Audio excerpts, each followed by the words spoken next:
ఎదురుగానే అన్నాడు మన పెద్ద మనిషి. ఇక నన్ను తిట్టిన వారిని క్షమిస్తున్నా, వారిని కోట్ల చుట్టూ తిప్పి శిక్షించాలనుకోవట్లేదు. తప్పుదారి పట్టిన పిల్లలను గడిన పెట్టే బాధ్యత మనదే. ప్రధాని సెల్ఫీ వీడియో అని చెప్పేసి అంట. ఇగో ఈ మధ్యలో ప్రధాని సెల్ఫీ వీడియోలు బాగా తీస్తుండు. మరి ఇదేందో కథ. నన్ను తిట్టిన వాళ్ళను క్షమించండి అని చెప్పి చెప్తా ఉన్నాడు. సరే క్షమించాలి, పెద్ద మనసు చేసుకోవాలి, ఖచ్చితంగా ప్రభుత్వమే బాధ్యత వహించాలి. పిల్లలు తప్పుదారిన పడితే వాళ్ళను గడిలో పెట్టాల్సిన బాధ్యత ప్రభుత్వాన్ని ఉంటుంది. మరి వాళ్ళ మార్గాన్ని వెళ్ళడానికి గల కారణం ఎవరు? వాళ్ళు పోరాటాలు చేయడానికి గల ముఖ్య కారణం ఎవరు? ఎందుకోసం పోరాటాలు చేస్తూ ఉన్నారు? ఎందుకోసం రోడ్డును ఎక్కుతూ ఉన్నారు? పని లేకనా? చదువు లేకనా? ఉద్యోగం లేకనా?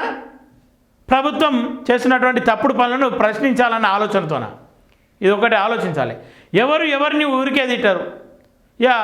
ఆ నిరుద్యోగులు, విద్యార్థులు వాళ్ళంతా కూడా రాజకీయం చేయదలుచుకోలేరు. వాళ్ళకి జరిగినటువంటి అన్యాయాన్ని మరోసారి రిపీట్ కాకుండా దానికి బాధ్యత వహిస్తూ రాజీనామా చేయాలని చెప్పేసి డిమాండ్ చేశారు. ప్రధాని రాజీనామా చేయాలని అయితే చెప్పలేరుగా. అవసరం వస్తే చెప్పినా పెద్ద నష్టం లేదడ. నన్ను క్షమించండి అని చెప్పేసి చెప్తా ఉన్నావు. ఇవాళ బరాబర్ వాళ్ళు నువ్వు క్షమించరు కాదు, నిన్ను వాళ్ళు క్షమించాలి. పబ్లిక్ ఎవరైతే ఉన్నారో వాళ్ళు నిన్ను క్షమించాలి, వాళ్ళను క్షమాపణ కోరాలి. నువ్వు క్షమించేదేం లేదు. వాళ్ళు ఎందుకు తిడుతూ ఉన్నారు? నోరు వారేసుకోనికి ఏం పని లేక లేరు కదా. ప్రభుత్వం చేస్తున్న అన్యాయాలపైన, అక్రమాలపైన ఖచ్చితంగా పోరాటాలు జరుగుతాయి. పోరాటాలు బయటకు వెళ్తాయి, ప్రజలు మాట్లాడతారు.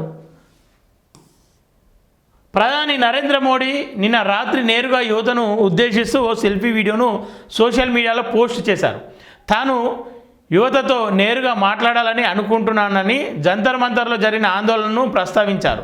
తనను తిట్టిన వారిని క్షమిస్తున్నానని, వారిని కోట్ల చుట్టూ తిప్పి శిక్షించాలనుకోవడం లేదని చెప్పి చెప్తా ఉన్నారు.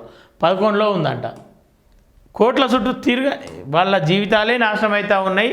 ప్రభుత్వం చేస్తున్న అన్యాయాలపైన, అక్రమాలపైన వాళ్ళ బతుకులు ఆగమవుతూ ఉన్నాయని చెప్పేసి మొర్రో అని చెప్పేసి వాళ్ళు మొత్తుకుంటూ ఉంటే వాళ్ళని కోట్ల చుట్టూ తిప్పితేంది, కొట్టి జైల్లో వేస్తేంది.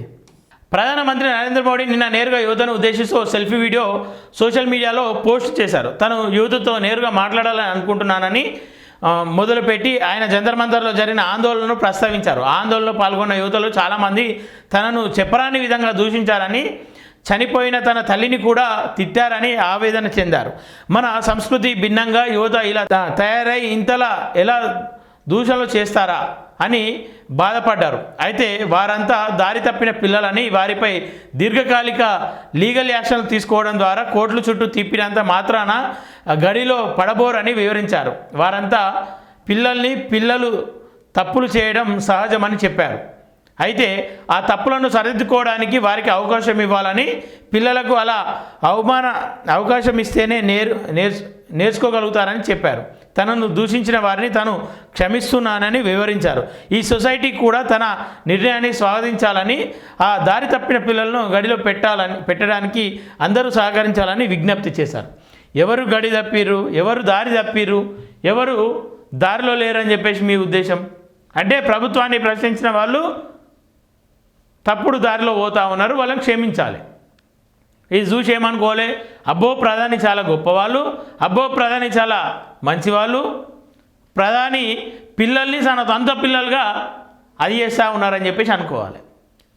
సమాజం ఏమనుకుంటా ఉందంటే కడుపున పుట్టిన పిల్లలు ఉండుంటే ఆ పిల్లల బాధలు తెలిసి ఉంటుండే.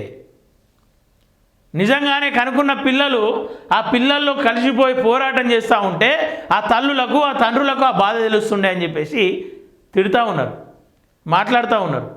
ఎన్నడూ కూడా నోరు తెరవని మహిళలు, ఎన్నడూ కూడా నోరు తెరవని యువకులు ఇలా రోడ్డును ఎక్కుతూ ఉన్నారంటే అది మీ చేత కానీ చెవట దద్దమ్మ పాలనకు నిదర్శనం అని చెప్పేసి మీరు పిల్లలను క్షమాపణ అడగాలి.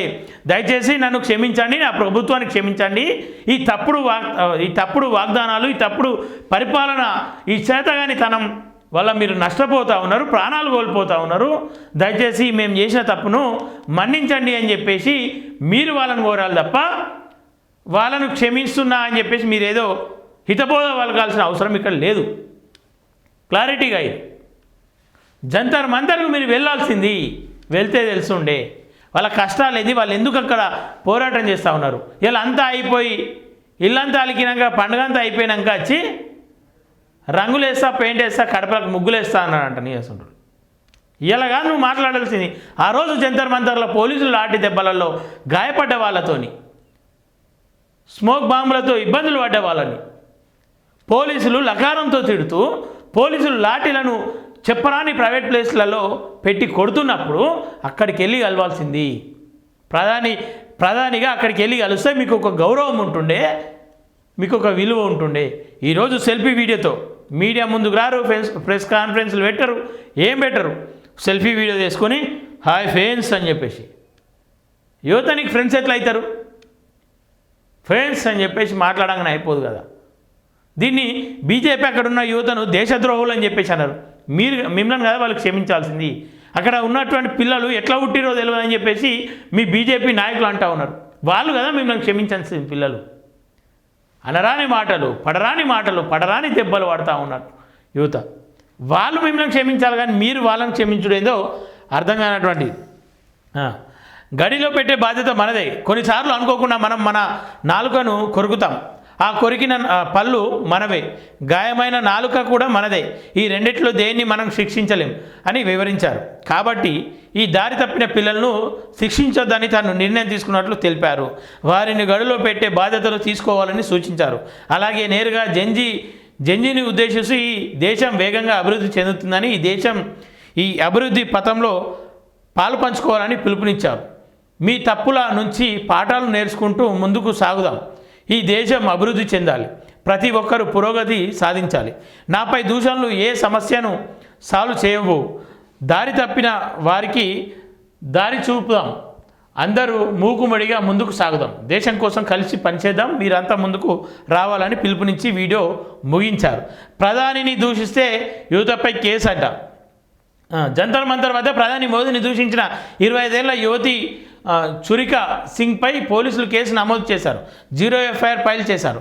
ఈ ఎఫ్ఐఆర్పై సీజేపీ ప్రధాన ప్రతినిధి సౌరవ్ దాస్ స్పందిస్తూ ఆమె మాటలు సరైనవి కాకపోవచ్చని, కానీ ఆమెపై తీసుకున్న చర్యలు మాత్రం ఆమోదం యోగం కాదన్నారు. ఆమె దూషణలపై డిమోషన్ సూట్ దాఖలు చేయవచ్చని, అలా కాదని క్రిమినల్ చర్యలు తీసుకోవడం సరికాదని వివరించారు.